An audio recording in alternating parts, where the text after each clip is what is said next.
my parents are from, 20% of the whole population are smokers, many of them being underage. My parents were in the 20% of smokers.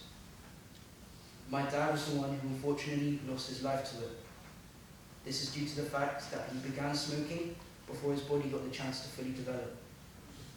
It is a known fact that around half of adolescents who smoke cigarettes will ultimately die from their habit. Now you tell me, if you were given a coin to flip, heads meaning permanent damage to your body, and tails meaning an early grave, would you flip the coin? The obvious answer would be no. Yet many people who I know and who I am close to choose to flip this coin every single day. We should talk about the health risks. When young people start smoking, it affects their bodies in ways that are often irreversible. The damage starts early and compounds over time. Smoking before your body is fully developed increases the risk of lung cancer, heart disease, and chronic respiratory issues. The statistics are stark. Around half of adolescents who start smoking will eventually die from it. It's not just a bad habit, it's a life-threatening decision that is made when most of us don't fully grasp the consequences. But it's not only about physical health. The psychological and social consequences are just as severe. Nicotine addiction can take hold quickly, altering brain development and increasing the likelihood of depression and anxiety. Many people start smoking to fit in, to look cool, or to handle stress, not realizing that it becomes a crutch that is hard to let go of. The irony is that the very thing some people turn to for social acceptance can lead to social isolation and many mental health struggles.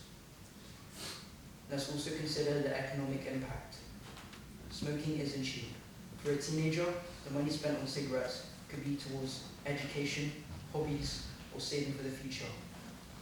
On a larger scale, the healthcare costs related to smoking are staggering, and they affect everyone. The financial burden on individuals and society is immense, with billions spent on treating smoking-related illnesses and dealing with loss of productivity.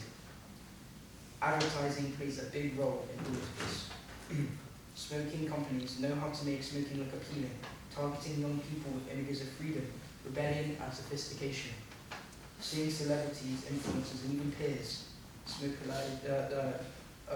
normalizes the habit, which is why we need stricter regulation on tobacco advertising aimed at youth. We need to be aware of how we are being influenced and fight back against these deceptive messages. So, what can we do about it? Prevention and education is key. Schools and communities should prioritize programs that inform young people about the real risks of smoking. These programs need to start early and be reinforced regularly. Parents also have a vital role in this. Open conversations about the dangers of smoking can make a huge difference. It's about creating the environment where the right choice is the easy choice. In conclusion, the consequences of underage smoking are profound and far-reaching. It's not just about the smokers themselves, but about the impact on families, communities, and society as a whole. We need to take action now to prevent more young lives from being lost or irreparably damaged. Let's make a commitment to protect our youth from the harms of smoking. It's a choice we can all make together for a healthier and brighter future. Thank you.